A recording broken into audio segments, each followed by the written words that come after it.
ಈ ಒಂದು press ಮೀಟ್ಗೆ sir ಇವತ್ತು ಅಧ್ಯಕ್ಷರು ಉಪಾಧ್ಯಕ್ಷರು ಎಲ್ಲರಿಗೂ ಹೇಳಿದೀವಿ, ಬಂದಿಲ್ಲ. ಉಪಾಧ್ಯಕ್ಷರು ಒಟ್ಟಾರೆ ಕ್ರಮ ಕೈಗೊಳ್ಳಕ್ಕೂ ತೊಂದರೆ ಆಗ್ತಿದೆ ನಮಗೆ. ಗ್ರಾಮಾಭಿವೃದ್ಧಿ ವಿರುದ್ಧವಾಗಿದ್ದಾರೆ. ಹೌದು, ಖಂಡಿತ. ಮೇಡಮ್ ಸರ್ ಎಲ್ಲ ಸದಸ್ಯರುಗಳಿಗೂ ದಯವಿಟ್ಟು ಬರಕ್ಕಾಗಲಿಲ್ಲ ಅಂದ್ರೆ ರಾಜೀನಾಮೆ ಕಾನೂನು ರೀತಿಯಲ್ಲಿ ರಾಜೀನಾಮೆ ಕೊಟ್ಬಿಟ್ಟು ಸದಸ್ಯತ್ವ ವಜಾ ಮಾಡಿಸ್ಕೊಳ್ಳಿ. ನೆಕ್ಸ್ಟ್ ಮುಂದಿನ ಯಾರು ಸದಸ್ಯರು ಕೊಡ್ತಾರೋ ಆ ಮಾಡ್ತಾರೆ. ಮೇಡಮ್, ಅಭಿವೃದ್ಧಿ ನಿಲ್ಲಿಸುವ ಆದೇಶ ವಾಪಸ್ ತಗೊಂತೀರಾ, ಹಂಗೆ ಮುಂದುವರಿಯುತ್ತಾ ಅಂತ? ಅಭಿವೃದ್ಧಿ ಬಗ್ಗೆ ನಾನು ಎಲ್ಲಾ ಗ್ರಾಮಗಳಲ್ಲೂ ಅಭಿವೃದ್ಧಿ ಆಗದ್ ಬೇಡ ಅನ್ನೋ ಉದ್ದೇಶದಿಂದ ಹೇಳಿಲ್ಲ ನಾನು ಇದನ್ನ, ಸರಿನಾ? ಅದು ಯಾವುದೇ ಕೆಲಸ ಮಾಡಬಾರ್ದು ಅಂತ ಹೇಳಿದಿರಲ್ಲ ತಮ್ಮ ಗಮನಕ್ಕೆ, ಅಂದ್ರೆ ಪ್ರತಿಯೊಂದು ನಿಮ್ ಗಮನಕ್ಕೆ ಹೇಳಿ ಅಧಿಕಾರಿ ಕಾನೂನು ರೀತಿಯಲ್ಲಿ ಎಲ್ಲ ಏನಿದೆ ಅದನ್ನ ನಮಗೆ ಅಧ್ಯಕ್ಷರಿಗೆ ಮಾಹಿತಿ ಕೊಟ್ಟು ಅದು ಆದೇಶದಲ್ಲಿ ಇಲ್ವಲ್ಲ ಮೇಡಮ್? ಅಧ್ಯಕ್ಷರು ಗಮನಕ್ಕೆ ಬರ್ದಲೆ ಮಾಡಬಾರ್ದು ಅಂತ ಇದೆಯಲ್ಲ, ನೀವೇ ಆದೇಶ ಮಾಡಿದ್ದೀರಲ್ಲ. ಹೌದು ಸರ್, ಅಧ್ಯಕ್ಷರಿಗೆ ಆದೇಶ ಮಾಡುವ ಅಲ್ಲ ನಿಮ್ಗೆ ಆದೇಶ ಮಾಡೋ ಅಧಿಕಾರ ಇದೆ, ಆದ್ರೆ ಈ ರೀತಿ ಆದೇಶ ಮಾಡೋ ಅಧಿಕಾರ ಇಲ್ಲ ಅನ್ನೋದು ಕಾನೂನಲ್ಲಿ ಇರುವಂತದ್ದು. ವಿರುದ್ಧ ಕಂಟೆಸ್ಟ್ ಮಾಡಿರೋದ್ರಿಂದ ಇವತ್ತು ಹೊಟ್ಟೆ ಉರಿ ಯಾವುದೇ ಕೆಲಸ ಕಾರ್ಯ ಮಾಡಕ್ ಬಿಡ್ತಾ ಇಲ್ಲ ನೋಡಿ. ಈ ರೀತಿ ಎಲ್ಲ ಆರೋಪ ಅಧಿಕಾರಿಗಳನ್ನ ಅವ್ರ ಹ್ಯಾಂಡ್ ಓವರ್ ಮಾಡಿಕೊಂಡು ಇವತ್ತು ಅಧಿಕಾರಿಗಳಿಗೂ ನಮ್ಮ ಮೇಲೆ ಯಾವ್ದು ಸ್ಪಂದನೆ ಮಾಡಕ್ ಬಿಡ್ತಾ ಇಲ್ಲ ಸರ್. ಕೆಲವು ಲೀಡರ್ ಹೇಳ್ಕೊಟ್ಟು ಅವ್ರ ಮುಖಾಂತರ ಮಾಡಿಸ್ತಾರಲ್ಲ, ಪಿಡಿಒ ಮುಖಾಂತರ ಮಾಡಿಸ್ತಾರಲ್ಲ, ಗೊತ್ತಿಲ್ಲ.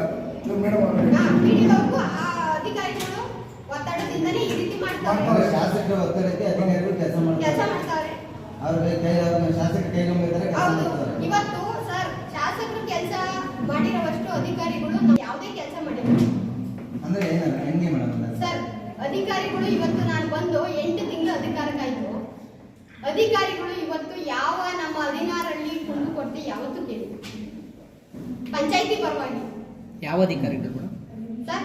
ಬೂದಿಹಾಳ್ ಪಂಚಾಯತಿ ಅಧಿಕಾರಿ ಪಿಡಿಒ ಅವರು ನೀವು ಕರ್ಕೊಂಡು ಹೋಗ್ಬೋದಾಗಿತ್ತಲ್ಲ ಸರ್. ನಾವು ಪ್ರತಿ ಒಂದು ಹೇಳಿದೀನಿ, ಎಲ್ಲಾ ಗ್ರಾಮಗಳಿಗೂ ಹೋಗಿ ಅವರ ಕುಂದು ಕೊಡ್ತೇನೆ ಕೇಳೋಣ ಅಂತ ಹೇಳ್ಬಿಟ್ಟು ನಾನು ಸೆಕ್ರೆಟರಿ ಅವರು ಕೇಳಿದಾಗ ಯಾವುದೇ ರೀತಿ ಇವತ್ತು ರೆಸ್ಪಾನ್ಸ್ ಮಾಡಿಲ್ಲ. ನಾನು ಕೇಳಿದ್ದೀನಿ ಸರ್, ಎಲ್ಲಾ ಗ್ರಾಮಗಳಿಗೂ ಹೋಗೋಣ, ವಿಸಿಟ್ ಮಾಡೋಣ, ಆ ಕುಂದು ಕೊರತೆ ಏನಿದೆ ಸಮಸ್ಯೆಗಳನ್ನ ಕೇಳೋಣ ಅಂತ ಇವತ್ತು ಲೆಟರ್ಗಳು ಕೊಡಿ ಅಂತ ಕೇಳಿದ್ದೀನಿ. ಯಾವುದೇ ಲೆಟರ್ ಕೊಟ್ಟಿಲ್ಲ. ಖಂಡಿತ ಕೊಟ್ಟಿದ್ದೀನಿ ಸರ್. ಯಾವುದೇ ಕ್ರಮ ಕೊಟ್ಟಿರೋದನ್ನ ಇದುವರೆಗೂ ಬಂದು ಪರಿಶೀಲನೆ ಮಾಡಿಲ್ಲ. ಆಮೇಲೆ ಅಧಿಕಾರಿಗಳು ಬರ್ತಿಲ್ಲದ್ನು ಅದನ್ನು ಪರಿಶೀಲನೆ ಮಾಡಿಲ್ಲ. ಸಿಇಒಗೂ ಕೊಟ್ಟಿದ್ದೀನಿ ಸರ್, ಅದಕ್ಕೂ ಕೊಟ್ಟಿದ್ದೀನಿ ಸರ್. ಒಂದೊಂದೇ ಸ್ಟೆಪ್ ಮಾಡ್ತಾ ಇದ್ದೀನಿ ಸರ್. ಸರ್ ಪೂರ್ತಿ ಮಾಡಿದ್ದೀನಿ, ಕೊಟ್ಟಿದ್ದೀನಿ, ಅದ್ರ ರಿಪ್ಲೈ ಯಾರು ಕೊಡ್ತಿಲ್ಲ. ಅಧಿಕಾರಿಗಳು ಕೊಟ್ಟಿಲ್ಲ. ಸಿಇಒ ಅವರು ಆದೇಶ ಏನು ರಿಪ್ಲೈ ಮಾಡಿಲ್ಲ. ಆಮೇಲೆ ಸಿಇಒ ಅವ್ರಿಗೆ ಹೌದು, ಖಂಡಿತ ಅದರಲ್ಲೇನಿಲ್ಲ. ಹಾಗಾದ್ರೆ ನಿಮ್ಮ ಮುಂದೆ ಅಧಿಕಾರಿಗಳು ಶಾಸಕರು ಇರ್ತಿದ್ರು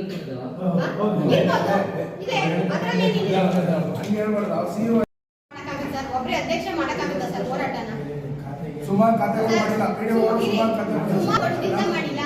ಆಮೇಲೆ ಒಂದು ಖಾತೆಗೆ ಎಲ್ಲ ಅಮೌಂಟ್ಗಳನ್ನ ಇಷ್ಟಿಷ್ಟು ಅಂತ ಹೇಳ್ಬಿಟ್ಟು ಎಲ್ಲ ಫಿಕ್ಸ್ ಮಾಡ್ಕೊಂಡ್ಬಿಟ್ಟವ್ರೆ. ಅದು ಇವಾಗ ಅಧ್ಯಕ್ಷರು ಗಮನಕ್ಕೆ ತಗೊಂಬಂದು ಖಾತೆ ಮಾಡಬೇಕು. ಹೌದು, ಇದಕ್ಕೋಸ್ಕರ ಅಧ್ಯಕ್ಷರು ಗಮನಕ್ಕೆ ಅಧ್ಯಕ್ಷರು ಗಮನಕ್ಕೆ ತಗೊಂಡ್ರೆ ಉಚಿತವಾಗಿ ನಡೆಯುತ್ತಾ? ಖಂಡಿತ. ನಾನೇ ಖುದ್ದಾಗಿ ನೇರ ಎಲ್ಲ ಹಳ್ಳಿಗೂ ಹೋಗಿ ಭೇಟಿ ನೀಡಿ ಆ ಕಷ್ಟ ಸುಖ ಏನು ಅಂತ ಕೇಳ್ಬಿಟ್ಟು ಪ್ರತಿ ಮನೆಗೂ ಖಾತೆ ಮಾಡ್ಕೊಡೋ ಅನ್ನೋ ಉದ್ದೇಶದಿಂದನೇ ಇವತ್ತು ನಮ್ಮ ಪಂಚಾಯತಿ ಅಭಿವೃದ್ಧಿನ ಮಾಡಬೇಕು ಅನ್ನೋ ದೃಷ್ಟಿಯಿಂದ ಇವತ್ತು ಈ ರೀತಿ ಮಾಡ್ತಾ ಇದ್ದೀವಿ ಸರ್. ಒಬ್ಬರೇ ಅಧ್ಯಕ್ಷ ಮಾಡಕ್ಕಾಗುತ್ತಾ ಸರ್ ಹೋರಾಟನ? ಸುಮಾರು ಮಾಡಿಲ್ಲ. ಆಮೇಲೆ ಒಂದು ಖಾತೆಗೆ ಎಲ್ಲ ಅಮೌಂಟ್ಗಳನ್ನ ಇಷ್ಟಿಷ್ಟು ಅಂತ ಹೇಳ್ಬಿಟ್ಟು ಎಲ್ಲ ಫಿಕ್ಸ್ ಮಾಡ್ಕೊಂಡ್ಬಿಟ್ಟವ್ರೆ. ಅದು ಇವಾಗ ಅಧ್ಯಕ್ಷರು ಗಮನಕ್ಕೆ ತಗೊಂಬಂದು ಖಾತೆ ಮಾಡಬೇಕು. ಹೌದು, ಇದಕ್ಕೋಸ್ಕರ ಅಧ್ಯಕ್ಷರು ಗಮನಕ್ಕೆ ಅಧ್ಯಕ್ಷರು ಗಮನಕ್ಕೆ ತಗೊಂಡ್ರೆ ಉಚಿತವಾಗಿ ನಡೆಯುತ್ತಾ? ಖಂಡಿತ. ನಾನೇ ಖುದ್ದಾಗಿ ನೇರ ಎಲ್ಲ ಹಳ್ಳಿಗೂ ಹೋಗಿ ಭೇಟಿ ನೀಡಿ ಆ ಕಷ್ಟ ಸುಖ ಏನು ಅಂತ ಕೇಳ್ಬಿಟ್ಟು ಪ್ರತಿ ಮನೆಗೂ ಖಾತೆ ಮಾಡ್ಕೊಡೋ ಅನ್ನೋ ಉದ್ದೇಶದಿಂದನೇ ಇವತ್ತು ನಮ್ಮ ಪಂಚಾಯತಿ ಅಭಿವೃದ್ಧಿನ ಮಾಡಬೇಕು ಅನ್ನೋ ದೃಷ್ಟಿಯಿಂದ ಇವತ್ತು ಈ ರೀತಿ ಮಾಡ್ತಾ ಇದ್ದೀವಿ. ನನ್ನ ಹೆಸರು ರಾಜು ಬೂದಿಹಾಳ್ ಅಂತ.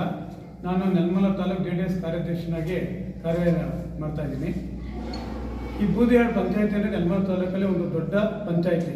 ಈ ಪಂಚಾಯತಿನಲ್ಲಿ ಹಿಂದೆ ಇದ್ದಂಥ MK ನಾಗರಾಜ್ ಅವರು ಕೇವಲ 1 ಓಟಿಂದ ಚೆನ್ನಾಗಿ ಅಧ್ಯಕ್ಷರಾಗಿ ಈ ಪಂಚಾಯತಿ ಭವನ ಕಟ್ಟಿದ್ದಾರೆ. ಆ ಭವನ ಕಟ್ಟಬೇಕಾದ್ರೆ JDS ಶಾಸಕರು ಅವ್ರಿಗೆ ಸಂಪೂರ್ಣ ಬೆಂಬಲ ಕೊಟ್ಟಿದ್ದಾರೆ. ಆಮೇಲೆ ಅವ್ರಿಗೆ ಯಾವುದೇ ಬೆಂಬಲ ಇರಲಿಲ್ಲ, ಯಾವುದೂ ಮೆಂಬರ್ಗಳು ಬೆಂಬಲ ಇರಲಿಲ್ಲ MK ನಾಗರಾಜ್ ಅವ್ರಿಗೆ. ಅವರು ಸ್ವಂತ ಬೆಂಬಲದಿಂದ ಎಲ್ಲರನ್ನೂ ಸೇರಿಸ್ಕೊಂಡು ಎಲ್ಲ ಪಕ್ಷವನ್ನು ಸೇರಿಸ್ಕೊಂಡು ಅವರು ಅಧ್ಯಕ್ಷರಾಗಿ ಎಲ್ಲರ ಮನೆಗೆ ಹೋಗಿದ್ದಾರೆ. MK ನಾಗರಾಜ್ ಅವರು ಕಾಂಗ್ರೆಸ್ ಅವ್ರ ಮನೆಗೆ ಹೋಗಿದ್ದಾರೆ, JDS ಶಾಸಕರ ಮನೆಗೆ ಹೋಗಿದ್ದಾರೆ, ನಮ್ಮ ಬುದ್ಧಿಹಳ್ಳಿ ಪರಿವಾರದವ್ರ ಮನೆಗೆ ಹೋಗಿದ್ದಾರೆ, ಬುದ್ಧಿಹಳ್ಳಿ ತುಳಿಯಪ್ಪರ ಮನೆಗೆ ಹೋಗಿದ್ದಾರೆ, ನಮ್ಮ ಮನೆಗೆ ಬಂದಿದ್ದಾರೆ. ಅವರೆಲ್ಲರ ಮನೆಗೂ ಹೋಗಿ ಅಧ್ಯಕ್ಷಗಿರಿ ಆಗಿದ್ದಾರೆ. ಈ ದಿನ ಬೇರೆ ಪಕ್ಷದವರು ಅಧ್ಯಕ್ಷರಾಗಿದ್ದಾರೆ ಅಂತ MK ನಾಗರಾಜ್ ಮತ್ತು ಟೀಮ್ ಇವರೆಲ್ಲ ಸೇರಿಕೊಂಡು ಈ ಅಧ್ಯಕ್ಷನ ಇಳಿಸ್ಬೇಕು ಅಂತ ಕುತಂತ್ರ ಮಾಡ್ತಾ ಇದ್ದಾರೆ. ಏನು ಕುತಂತ್ರ ಅಂತಂದ್ರೆ ಅವ್ರ ಅಧಿಕಾರ ನೋಡಿ ಈ ಪಂಚಾಯತ್ನಲ್ಲಿ ಬರ್ತಕ್ಕಂಥ ಸೋರ್ಸು ಕೋಟಿಗಟ್ಟಲೆ ಇದೆ. ಈ ದುಡ್ಡಿನ ಮೇಲೆ ಅವರು ಕಂಡಿಟ್ಟಿದ್ದಾರೆ. ಈ ದುಡ್ಡನ್ನ ಯಾರು ಬಿಡಬಾರ್ದು, ಈ ದುಡ್ಡನ್ನೆಲ್ಲ ಪೂರ್ತಿ ನಾನೇ ತಿನ್ನಬೇಕು ಮತ್ತು ನಾನು ಹೇಳಿದಂಥ ಅಧ್ಯಕ್ಷಗಳೇ ಇದನ್ನ ಕಾರ್ಯನಿರ್ವಹಿಸಬೇಕು ಅಂತ ಅವರು ಒಂದು ಟೀಮ್ ಮಾಡ್ಕೊಂಡಿದ್ದಾರೆ. ಆ ಟೀಮ್ ಮಾಡಿಕೊಂಡು ಈಗಿನ ಇರತಕ್ಕಂಥ ಒಂದು ನ್ಯಾಯ ನೀತಿ ಇರೋಂಥ ಅಧ್ಯಕ್ಷ ಮಹಿಳೆಗಳು ಮತ್ತು ಅವರು ಮಹಿಳೆಯಲ್ಲಿ ಸ್ವಲ್ಪ ದಿಟ್ಟ ಮಹಿಳೆ, ಆ ಯಾವುದಕ್ಕೂ ಬಗ್ಗಲ್ಲ. ಅವ್ರ ಮೇಲೆ ಆಪಾದನೆ ತಂದು ಅವ್ರ ಮೇಲೆ ಕಳಂಕ ತಂದು ಅವ್ರನ್ನ ಇಳಿಸಿ ಮತ್ತೆ MK ನಾಗರಾಜ್ ಅವರು ಟೀಮ್ ಏನಿದೆ ಅವ್ರನ್ನ ಅಧ್ಯಕ್ಷ ಮಾಡೋಕ್ಕೋಸ್ಕರ ಇದು ರಾಜಕೀಯ ಕುತಂತ್ರ. ಇದು ನೇರ ಆರೋಪ ಮಾಡ್ತೀನಿ. MK ನಾಗರಾಜ್ ಅವರು ಈಗ ಬರೀ ಶಾಸಕರಿಗೆ ಚಾಡಿ ಮಾತು ಹೇಳ್ತಾ ಇದ್ದಾರೆ. ಚಾಡಿ ಮಾತು ಹೇಳಿ ಶಾಸಕರನ್ನ ಶಾಸಕರು ಮತ್ತೆ MK ನಾಗರಾಜ್ ಅವರು ಪಿತೂರಿಯಿಂದ ಈ ಅಧ್ಯಕ್ಷರಿಗೆ ತೊಂದರೆ ಆಗ್ತಾ ಇದೆ. ಆದ್ದರಿಂದ ಇದು ಪ್ರಜಾಪ್ರಭುತ್ವ ಯಾರು ಬೇಕಾದ್ರೂ ಅಧ್ಯಕ್ಷರಾಗಲಿ, ಯಾರು ಬೇಕಾದ್ರೂ ಸದಸ್ಯರಾಗಬಹುದು. ಇದು ರಾಜಕೀಯ ಕುತಂತ್ರ ಮಾಡಬಾರ್ದು. ಇದು ನೇರವಾಗಿ ಇದನ್ನ ಮಾಧ್ಯಮಗಳು ಖಂಡಿಸ್ಬೇಕು. ವಿಚಾರನ ಇದುವರೆಗೂ ನಮ್ಮ ಗ್ರಾಮ ಪಂಚಾಯತಿನಲ್ಲಿ ಯಾವುದೇ ಕೆಲಸ ಕಾರ್ಯಗಳು ಆಗ್ತಾ ಇಲ್ಲ. ಏನಕ್ಕೆ ಅಂತಂದ್ರೆ ಅವ್ರ ಹೆಸರುಗಳು ಬಂದ್ಬಿಡ್ತದೆ. ಈಗಿನ ಅಧ್ಯಕ್ಷ ಏನಿದ್ದಾರೆ ಅವರೆಲ್ಲ ಮಾಡೋಕೆ ಅವ್ರ ಹೆಸರು ಬರ್ತದೆ, ಇವ್ರ ಹೆಸರು ಬರೋದಿಲ್ಲ ಪೂರ್ತಿ ಎಲ್ಲೂ. ಅದಕ್ಕೋಸ್ಕರ ಇದೆಲ್ಲ ಪೂರ್ತಿ ಈ ಎಮ್ಮನ್ ಏನಾದ್ರು ಮಾಡಿ ಇಳಿಸ್ಬೇಕು ಅವರ ಒಂದು ಆಸೆ ಇದೆ, ಅಷ್ಟೇ ಉದ್ದೇಶ ಇದೆ. ಸರ್, ಈಗ ಅಧ್ಯಕ್ಷರಿಗೆ ಸಪೋರ್ಟ್ ಕೊಟ್ಟಂತಹ JDS ಸದಸ್ಯರು ಕೂಡ MK ನಾಗರಾಜ್ ಅವರ ಹಿಡಿತದಲ್ಲಿದ್ದಾರಾ ಅಂತ ಇಲ್ಲಿ ಏನಾಗಿದೆ ಅಂತಂದ್ರೆ MK ನಾಗರಾಜ್ ಮೊದಲು ಯಾವುದೇ ಪಕ್ಷದ ಅಭ್ಯರ್ಥಿ ಆಗಿರಲಿಲ್ಲ. ಅವರು 3 ಪಕ್ಷದಾಗಿದ್ರು MK ನಾಗರಾಜ್ ಅವರು. ಅವರು ವಿಶ್ವಾಸ ಇಟ್ಕೊಂಡಿದ್ದಾರೆ MK ನಾಗರಾಜ್. ಲಾಸ್ಟ್ ಟೈಮಲ್ಲಿ MK ನಾಗರಾಜ್ ಅವರು ಈ ಪಂಚಾಯತಿ ಅಧ್ಯಕ್ಷ ಆಗಬೇಕಾದ್ರೆ ಅವ್ರಿಗೆ ಅವ್ರು ವಿಶ್ ಮಾಡಕ್ಕೆ ಬಂದಿರೋ. ಅದೇ ನಮ್ಮ ಊರಿನ ಜನಗಳು MK ನಾಗರಾಜ್ ಅವ್ರನ್ನ ಬೈದು ಕಳಿಸೋದು, ಅಂದ್ರೆ ನಿಮ್ದೇನೋ ಪಿತೂರಿ ಇದೆಯಾ ಅಂತ ಅಂದ್ಬಿಟ್ಟು. ಅದಕ್ಕೆ ಇದುವರೆಗೂ ಅವರು ಇನ್ನೂ ಪ್ರೆಸ್ ಮೀಟ್ ಮಾಡಿಲ್ಲ. ಅವರು ವಿಶ್ವಾಸ ಇಟ್ಕೊಂಡಿದ್ದಾರೆ, ನೀವು ವಿಶ್ವಾಸ ಇಟ್ಕೊಂಡಿಲ್ವಾ ಅಂತ ಯಾರ ಹತ್ರ? ಸದಸ್ಯರುಗಳ ಹತ್ರ. ಸದಸ್ಯರುಗಳು ಅವ್ರು ಓಟ್ ಹಾಕಿದ್ದಾರೆ, ಅವರೆಲ್ಲ ಅವ್ರ ಮನೇಲಿದ್ದಾರೆ ಪೂರ್ತಿ ಎಲ್ಲ. ಇದಕ್ಕೆಲ್ಲ ಪಿತೂರಿ ಮಾಡ್ತಾ ಇರೋದು MK ನಾಗರಾಜ್ ಅವರು ಮತ್ತು ಟೀಮ್, ಅಷ್ಟೇ ಉದ್ದೇಶ. ಅವ್ರಿಗೆ ಹೊಟ್ಟೆವ್ರಿ ಅಂದ್ರೆ ಈಗಿನ ಅಧ್ಯಕ್ಷರು ಮಾಡ್ಬಿಟ್ರೆ ಹೆಸರೆಲ್ಲ ಅವ್ರಿಗೆ ಹೊರಟೋಗ್ಬಿಡ್ತದೆ. ನಮ್ಮ ಹೆಸರು ನಾವೆಲ್ಲ ಅವರೆಲ್ಲ ಏನೇ ಅಧಿಕಾರ ಇಲ್ವಲ್ಲ, ಅವ್ರ ಹೆಸರು ಎಲ್ಲೂ ಬರಲ್ವಾ. ಅದಕ್ಕೆ ಏನಾದ್ರು ಮಾಡಿ ಎಮ್ಮನ್ನು ಇಳಿಸಿ ಹೊಸ ಅಧ್ಯಕ್ಷ ಆಯ್ಕೆ ಮಾಡಬೇಕು ಅಂತ ಅವರೊಂದು ಅಜೆಂಡಾ ಇಟ್ಕೊಂಡಿದ್ದಾರೆ. MK ನಾಗರಾಜ್ ಅವರು ಈ ಶಾಸಕರ ರೈಟ್ ಹ್ಯಾಂಡ್ ಆಗಿದ್ದಾರೆ. ಯಾಕೆಂದ್ರೆ ಶಾಸಕರು ಎಲ್ಲೇ ಹೋಗ್ಲಿ MK ನಾಗರಾಜ್ ಅವ್ರ ಜೊತೆ ಇರಬೇಕು. ಅವರು ಗ್ರಾಮ ಪಂಚಾಯತಿ ಮಾಜಿ ಅಧ್ಯಕ್ಷರು. ಈಗೇನ ಸದಸ್ಯರಾಗಿದ್ದಾರೆ ಸರ್ ಅವರು? ಏನು ಸದಸ್ಯರಿಲ್ಲ. ಅವ್ರೀಗ ಚಾಡಿ ಮಾತು MK ನಾಗರಾಜ್ ಅವರು ಮಾತನ್ನ ಶಾಸಕರು ಜಾಸ್ತಿ ಚಾಡಿ ಮಾತು ಕೇಳ್ತಾ ಇದ್ದಾರೆ. ಶಾಸಕರು ದೀನ ದಲಿತರು ಮತ್ತು ಹಿಂದುಳಿದ ವರ್ಗದಿಂದ ಅವರು ಅಧಿಕಾರಕ್ಕೆ ಬಂದಿದ್ದಾರೆ. ಅವರು ಹಿಂದುಳಿದ ವರ್ಗ ಮತ್ತೆ ಮಹಿಳಾಕ್ಕೆ ಹೆಚ್ಚಿನ ಒತ್ತು ಕೊಡಬೇಕು. ಅದು ಬಿಟ್ಟು ದಿನ ಪಟಾಲ ಮಾಡ್ಕೊಂಡು ಪಟಾಲ್ ಅವ್ರ ಹಿಂದೆ ಮಾಜಿ ಅಧ್ಯಕ್ಷರು ಅಂದ್ಬಿಟ್ಟು ಅವ್ರು ಒಬ್ರು ಹೋದ್ರೆ 10 ಜನ ಹಿಂಬಾಲಕರು ಅವ್ರ ಜೊತೆ ಇರ್ಬೇಕು ಪೂರ್ತಿ ಎಲ್ಲ. ಅದಕ್ಕೋಸ್ಕರ ಅವ್ರ ಜೊತೆಗೆ ಇಟ್ಕೊಂಡಿದ್ದಾರೆ. ಅಂದ್ರೆ ನಿಮ್ ಪಂಚಾಯತಿ ಅಭಿವೃದ್ಧಿಗೆ ಇವರು ಶಾಸಕರು ಮತ್ತು ಪಡಲಮ್ಮವರು ನಿಮ್ಗೆ ತೊಂದರೆ ಕೊಡ್ತಾರೆ. ಶಾಸಕರಿಗೆ ನೆಲಮಂಗಲ ತಾಲೂಕಲ್ಲಿ ಎಷ್ಟು ಹಳ್ಳಿ ಅಂತ ಇನ್ನೂ ಗೊತ್ತಿಲ್ಲ ಅವ್ರಿಗೆ. ಅವ್ರ ಹಿಂದೆ ಮುಂದೆ ಇರ್ತಕ್ಕಂಥ ಲೀಡರ್ಗಳು ಅವ್ರನ್ನ ಮಿಸ್ಗೈಡ್ ಮಾಡ್ತಾ ಇದ್ದಾರೆ. ಅವ್ರಿಗೆ ಚಾಡಿ ಹೇಳ್ತಾರೆ, ಅವ್ರ ಮನೆಗೆ ಹೋಗ್ಬೇಡಿ, ಇವ್ರ ಮನೆಗೆ ಹೋಗ್ಬೇಡಿ ಚಾಡಿ ಹೇಳ್ತಾರೆ. ಅವ್ರ ಪಾಪ ನೆಲಮಂಗಲ ತಾಲೂಕರ ಹಳ್ಳಿಗಳೇ ಗೊತ್ತಿಲ್ಲ ಶಾಸಕರಿಗೆ. ಅವ್ರು ಬೆಂಗಳೂರು ಬೆಳೆದಿರೋದು, ನೆಲಮಂಗಲ ತಾಲೂಕಲ್ಲಿ ಬೆಳೆದಿಲ್ಲ ಅವರು. ಒಂದು ವರ್ಷ ಮುಂಚೆ ಓಡ್ತಾರಲ್ಲ ತಾಲೂಕಲ್ಲಿ ಅವರು. 1 ವರ್ಷದಿಂದ ಅಂತಂದ್ರೆ ಅವರು ಓಡಾಡಿದ್ದಾರೆ. ಅವ್ರ ಹತ್ರ ಕೋಟಿಗಳ ದುಡ್ಡಿತ್ತು, ಅವ್ರು ಕಿಟ್ ಹಂಚಿದ್ದಾರೆ, ಜನ ಬಗೆಸ್ಕೊಂಡಿದ್ದಾರೆ. ಆಮೇಲೆ ಅದಾದ್ಮೇಲೆ ನಮ್ಮ ಏನು ಗ್ಯಾರಂಟಿ ಯೋಜನೆಗಳು ಬಂದಿದೆ, ಆ ಗ್ಯಾರಂಟಿ ಯೋಜನೆಯಿಂದ ಅವರು ಶಾಸಕರಾಗಿದ್ದಾರೆ. ಅಂದ್ರೆ ಅವರು ಅಷ್ಟೇ ವೈಯಕ್ತಿಕ ವಿಚಾರ. ಹಣ ನಿಮ್ ಪ್ರಕಾರ ಹಣ ಇರೋರು ಯಾರ ಪ್ರಕಾರ ಶಾಸಕರಾಗ್ಬೋದಾ? ಹೇಳಕ್ಕಾಗಲ್ಲ. ಈಗಿನ ಕಾಲದಲ್ಲಿ ಹಣನೇ ಮುಖ್ಯ. ನಿಮ್ಮ ಪ್ರಕಾರ ಏನು ಅಂತ? ಈಗ ಹಣನೂ ಇದು ಮತ್ತೆ ಏನು ನಮ್ಮ ಇದು ಕಾಂಗ್ರೆಸ್ ಗ್ಯಾರಂಟಿ ಅಂತ ಬಂತಲ್ಲ ಅದಕ್ಕೆ ಜನ ಸೋತಿದ್ದಾರೆ ಅದಕ್ಕೆಲ್ಲ. ಅಧ್ಯಕ್ಷರು ಹೇಳ್ತಾ ಇದ್ರು ಶಾಸಕರು ಕೈವಾಡ ಇದೆ, ಶಾಸಕರು ಯಾವುದೇ ರೀತಿಯ ಅಭಿವೃದ್ಧಿ ಮಾಡಕ್ಕೆ ಬಿಡ್ತಾ ಇಲ್ಲ ಪಂಚಾಯತ್ಗಳಲ್ಲಿ, ಸದಸ್ಯರುಗಳಿಗೆ ತಡೆ ಹಿಡಿತಾವ್ರೆ ಅಂತ. ಅಧ್ಯಕ್ಷ ವಿಚಾರ ಬಂದ್ರೆ ಅವರು ಮೂರು ಪಕ್ಷಕ್ಕೂ ಅವರು ಅಧ್ಯಕ್ಷರು, ಯಾಕೆಂದ್ರೆ ಅಲ್ಲಿ ಪಕ್ಷಾತೀತವಾಗಿ ಅವರು ಪಂಚಾಯತ್ ಅಧ್ಯಕ್ಷರಾಗಿದ್ದಾರೆ. ಅವ್ರು ಯಾವ್ದು ಹೇಳಿಕೆ ಕೊಡಕ್ಕಾಗಲ್ಲ.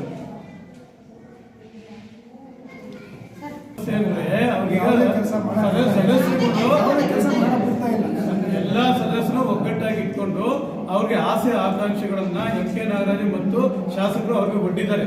ನಾವು ಮುಂದಿನ ದಿನ ನಿಮ್ಮನ್ನು ಅಧ್ಯಕ್ಷ ಮಾಡ್ತೀನಿ 6 ತಿಂಗಳು, ನಿಮ್ಮನ್ನು 6 ತಿಂಗಳು ಮಾಡ್ತೀನಿ ಅಂತ ಎಲ್ಲರಿಗೂ ಆಶ್ವಾಸನೆ ಕೊಟ್ಟಿದ್ದಾರೆ. ಆ ಒಂದು ಆಶ್ವಾಸನೆಯಿಂದ ಅವ್ರು ಯಾರು ಪಂಚಾಯತಿಗೆ ಬರ್ತಾ ಇಲ್ಲ. ಪಂಚಾಯತಿ ಅಭಿವೃದ್ಧಿಯವರು ಸರ್ಕಾರದ ಹಣ ತಗೊಂಡು ಅವರು ಕೆಲಸ ಮಾಡಬೇಕು. ಅದು ಬಿಟ್ಟು ಅವರು ನೆಲಮಂಗಲ ತಾಲೂಕಲ್ಲಿ ಹೋಟೆಲ್ ಕುತ್ಕೊಂಡು ಶಾಸಕರು ಮತ್ತೆ ಮಾಜಿ ಅಧ್ಯಕ್ಷರುಗಳೆಲ್ಲ ಅಲ್ಲಿ ಕರ್ಸ್ಕೊಂಡು ಅವರ ವ್ಯಾಪಾರ ಮಾಡ್ಕೊಂತಾರೆ. ಅವ್ರು ಪಂಚಾಯತಿಗೆ ಬಂದು ವ್ಯಾಪಾರ ಮಾಡಬೇಕು. ಪಂಚಾಯತಿಲಿ ವ್ಯಾಪಾರ ಮಾಡದೆ ಕ್ಯಾಮ್ರಾ ಇರ್ತವೆ, ಜನ ನೋಡ್ತಾರೆ ಅಂದ್ಬಿಟ್ಟು ಪಂಚಾಯತಿಗೆ ಯಾರು ಬರ್ತಾ ಇಲ್ಲ. ಅವ್ರು ಬಿಸ್ನೆಸ್ ಮ್ಯಾನ್ ಅವರೆಲ್ಲ ಹೊರಗಡೆ ಹೋಟೆಲ್ ವ್ಯಾಪಾರಗಳು ಮಾಡ್ಕೊಂತಾರೆ. ಇಲ್ಲಿ ಒಳಗಡೆ ಬಂದು ವ್ಯಾಪಾರ ಮಾಡಲ್ಲ ಅವರು. ಅಂದ್ರೆ ವ್ಯಾಪಾರ ಅಂದ್ರೆ ಯಾವ ತರ ಸರ್? ಇಲ್ಲಿ ಕುದುರೆ ವ್ಯಾಪಾರ ಹೆಂಗ್ ಮಾಡ್ತಾರೆ ಹಂಗೆ.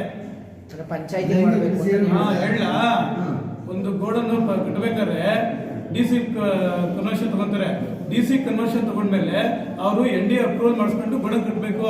ಇದು ನಡೀತಾ ಇಲ್ಲ. DC ಕನ್ವರ್ಷನ್ ಆಯ್ತಾ, ಕನ್ವರ್ಷನ್ ಮಾಡ್ತಾರೆ, ದುಡ್ಡು ಇಸ್ಕೊಂತಾರೆ, ಗೋಡನ್ ಕಟ್ಟು ಅಂತಾರೆ. ಇದು ಮಾಡಬಾರ್ದು. ಯಾರು ಮಾಡ್ತಾವ್ರಿ ಇವಾಗ? ಎಲ್ಲ ಇಡೀ ನೆಲಮಂಗಲ ತಾಲೂಕಲ್ಲಿ ಆದ್ಯಂತ ಎಲ್ಲಾ ಕಡೆಗೂ ಇದು ನಡೀತಾ ಇದೆ. ಎಲ್ಲ ಪಂಚಾಯತಿ ನಡೀತಾ ಇದೆ. ನಿಮ್ಮ ಪಂಚಾಯತಿ ನಮ್ಮ ಪಂಚಾಯತಿಗೆ ಅತಿ ಗೋಡನ್ ನಮ್ಮ ಪಂಚಾಯತಿಲಿ ಇದೆ. ಅದು ವಾಮ ಮಾರ್ಗದಲ್ಲಿ ಮಾಡ್ತಾ ಇದ್ದಾರೆ. ಇದು ಕಾನೂನಾತ್ಮಕ ಮಾಡಬೇಕು. ಇದು ಕಾನೂನು ಮಾಡ್ತಾ ಇಲ್ಲ. ಕಾನೂನು ವಿರೋಧಿ ಇದೆ. ಯಾವುದೇ ಕಾರಣಕ್ಕೂ ಕನ್ವರ್ಷನ್ ಆದ್ಮೇಲೆ ನಾವು ND ಅಪ್ರೂವಲ್ ತಗೊಂಡು ನಾವು ಗೋಡನ್ ಕಟ್ಟಬೇಕು. ಸುಮಾರು ವರ್ಷ ನಿಮ್ಮ ಪಕ್ಷದ ಬೆಂಬಲಿತ ಅಧ್ಯಕ್ಷ ಆ ಪಕ್ಷ ಬೆಂಬಲಿತ ಇಲ್ಲ. ಈ ಪಂಚಾಯತಿ ವಿಚಾರದಾಗೆ ಪಕ್ಷದಲ್ಲಿ ಯಾರು ಬರಲ್ಲ, ಅವರ ವೈಯಕ್ತಿಕ ಅಷ್ಟೇ. ಅದು ನೀವೇ JDS ಮುಖಂಡರು ಅಂತ ಹೇಳಿದ್ರಲ್ಲ ಸರ್? JDS ಪಕ್ಷದ ಮುಖಾಂತರ ನಾನು ಬಂದಿದ್ದೀನಿ ಅಷ್ಟೇ. ಪಂಚಾಯತಿ ವಿಚಾರ ನಾನು ಬಂದಿಲ್ಲ. ಪಂಚಾಯತಿಯಿಂದ ಆಚೆಗಡೆ ಏನೇನು ನಡೀತಾ ಇದೆ ಒಳಗಡೆ ಅದನ್ನ ಆಚೆಗಡೆ ನಾನು ಬಹಿರಂಗ ಮಾಡ್ತಾ ಇದ್ದೀನಿ ಅಷ್ಟೇ. ಒಂದು ಗ್ರಾಮಸ್ಥರಲ್ಲ, ನಾನು ಒಬ್ಬ JDS ಪಕ್ಷದ ಒಂದು ಕಾರ್ಯದರ್ಶಿಯಾಗಿ ಮಾತಾಡ್ತಾ ಇದ್ದೀನಿ.